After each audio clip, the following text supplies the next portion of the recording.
Okay, so for the past 3 months, well, 3.5 months of traveling across the country, we've had no issues with our solar system at all. It's been great. Free power every day. Yeah. So we get to Alaska, and I'm not kidding, it's raining for like the 4th day in a row here. We have no battery. Like, our battery bank's empty. We haven't been able to run the cooler. So we literally have the cooler plugged into the van every time that we're driving. I've been working for Mike's brother, jacking up a camp, and every few hours one of us has to go to the van and turn it on, make sure the cooler gets back down to like 36, 34 degrees. We ordered Starlink last week because we got frustrated with not having cell phone service. And if this is our home, we want to be comfortable, you know, have service, watch Netflix, watch Jeopardy every night like we usually do. So we ordered the Starlink through Home Depot because we don't have a shipping address here. It came yesterday. So we picked it up, and we can't use it until we get, you know, some juice in our battery. So we've come to the conclusion, thanks to our friend Andy. He's very smart. Smarter than us. Thank God for Andy. We've concluded that we just need to put in a battery isolator, so every time that we drive, the alternator from the van can charge the battery back there.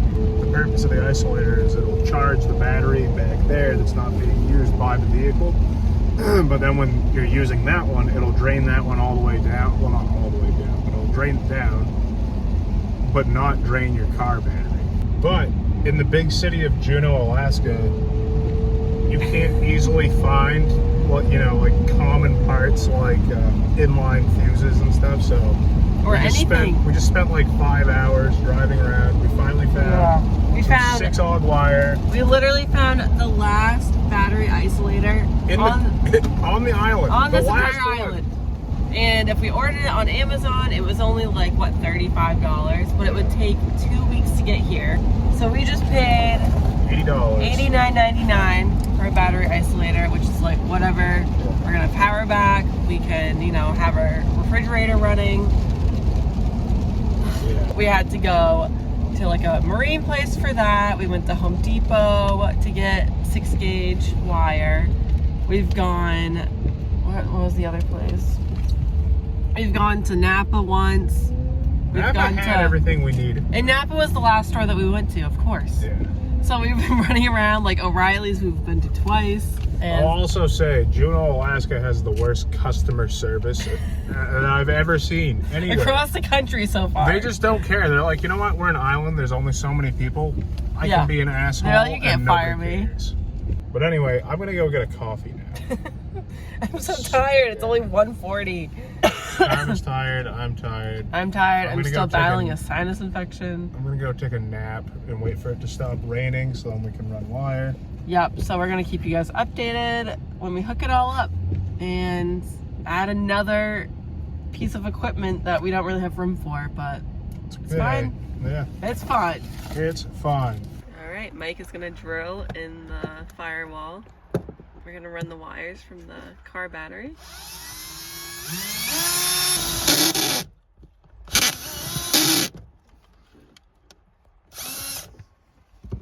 We got through. Woohoo! Didn't hit anything. Good. So that's good. Mike is out there doing that. And I'm in here doing some postcards. It is the perfect spot? Yeah. Good. So, I am running this 6-gauge wire through the hole that I just drilled so that we can run it back to the other battery. Woohoo! That's pretty exciting. Yeah. Karma, you excited? Are you? We're gonna have heat again. Yay! Yeah. Hello and welcome to our chaos. For the past 2 nights we haven't had any heat in the van at all. Our diesel heater keeps failing us. We thought the diesel gelled, so we drained it. Mike added a new fuel filter. That wasn't it, because last night didn't work again. It got down to 18 degrees outside, and it was 31 degrees in the van when we woke up. But at least it's not raining today in Juneau, Alaska. Mike is working on the heater. This is our diesel tank. He put this filter in yesterday. We have it blocked with a zip tie and a screw right now. We're gonna put a new, well, new to us, fuel pump in. Mike's gonna run some new fuel lines in for the heater. But how's it going under there, Mike? It's going alright. Yeah. At least it's not raining. But this is where we are. We're in Auk Bay in Juneau. It is nice out. We have mountains and everything else. Birds and seals, jellyfish, you name it. Thinking what I'm gonna do is I'll cut it right about here and then use that new line. Take this off real quick, shove that stuff back on, and then run it. Sounds good. So Mike just ran all of that new fuel line under the bumper. That's the old fuel line, the old fuel pump right there. Can I have the scissors?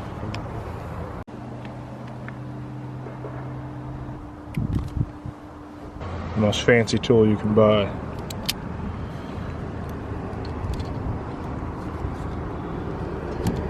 You might want to look out. There's going to be diesel Everywhere? everywhere. Alright, I'm gonna step back.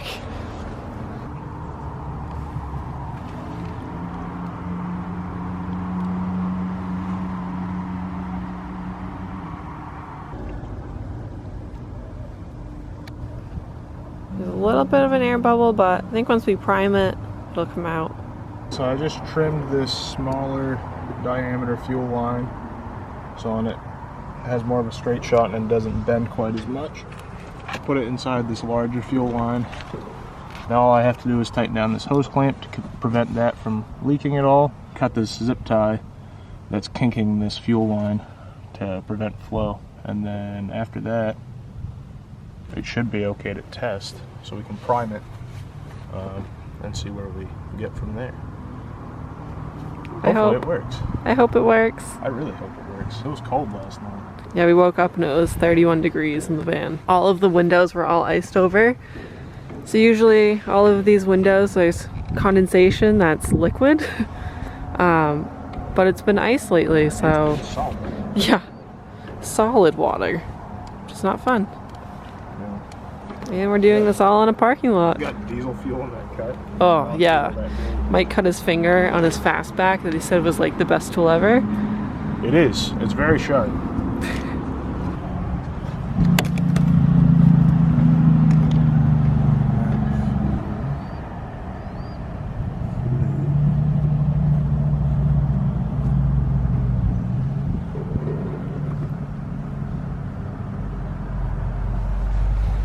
So the fuel filter is supposed to be on a 30-degree angle.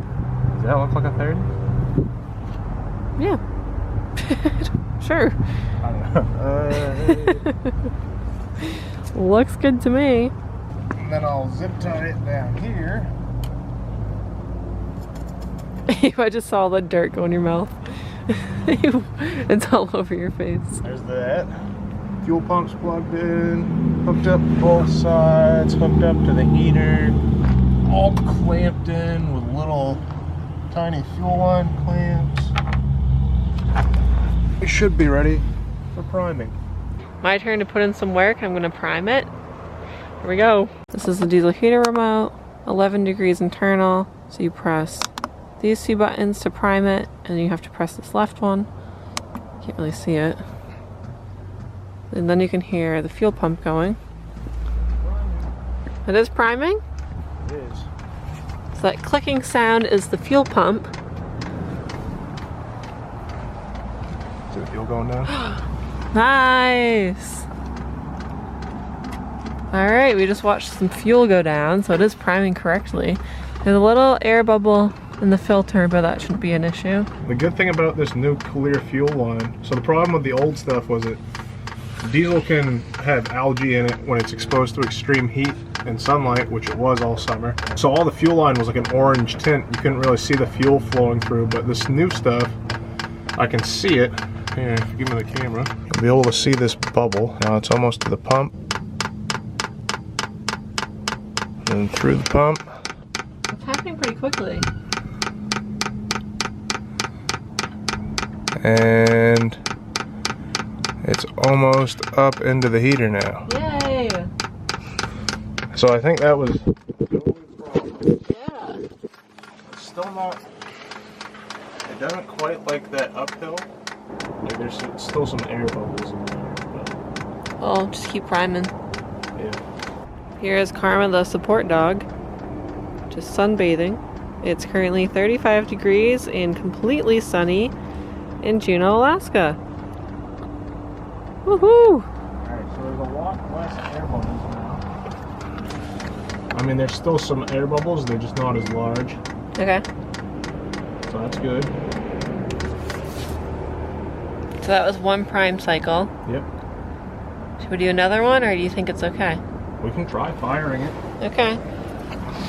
Okay. Here's the dreaded part. We've worked like 2 full days on this. All right, you just turned it on. And that's the internal temperature right here. Can't really see it. Look, it's like all funky yeah. with the camera. Anyway, this is reading, the pulse rate is 3.4 hertz for the pump. It's 11 degrees Celsius for the internal temperature of the combustion chamber. And then these icons show that the fan's on, that the electronics are actually on, and then that the glow plug is on as well. And then in a second, the fuel pump will click on right here, and another one will show up. And hopefully that works. Going up to 12 degrees. Oh, 13. Ooh, it is climbing. Yeah! 17, 19. Wow. So now it's at 22, 24, 25.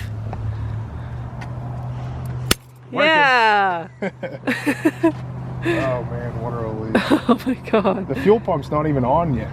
Oh man. We're I'd like still to waiting. thank my Oop. sponsors, LaCroix, Milwaukee, and Juneau Septic Services for supplying me with what I need. And Karma for the support. Right. So the fuel pump just kicked on. So now this icon showing. Just see what it goes up to for temperature. It is weird that you can't see it with the, like any angle I can't show you guys.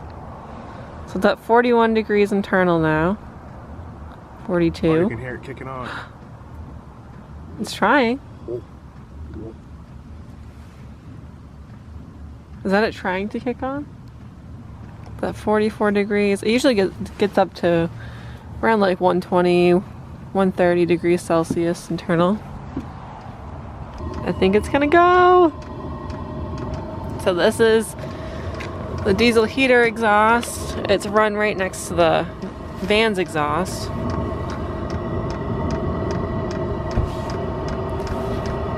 I think it just lit.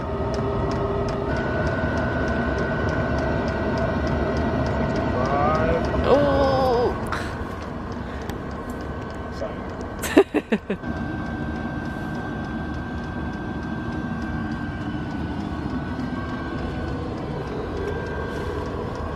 You think we're in the... I wouldn't jinx it. You're right. Don't get too excited. Only at 78. I know. So that's totally what that was, because I just took the old hose clamp off of it, and there was some sort of suction in the line because when I disconnected it, it got all over my Crocs. Oh no. So, and look, there's a little slit. Yeah, look. So it was probably sucking air. Here, you might be able to see it. Little slit right there. So it might have been sucking air in there somehow too. But yeah, she's up to 100. Nice. 102. It's at 104 now. That's awesome. 105. Cool. Our error code first was an error 8 code, which is, I think, lack of fuel. Ended up being an E10, which is failure to start. It's been a long 2 nights without heat. It's been around 12 to 17 degrees outside. In the mornings when we wake up, it's around like 18 degrees Fahrenheit. I checked the diesel heater remote this morning and it was -2 degrees Celsius internal. So that's how chilly it was inside the van. We're not gonna die in the cold.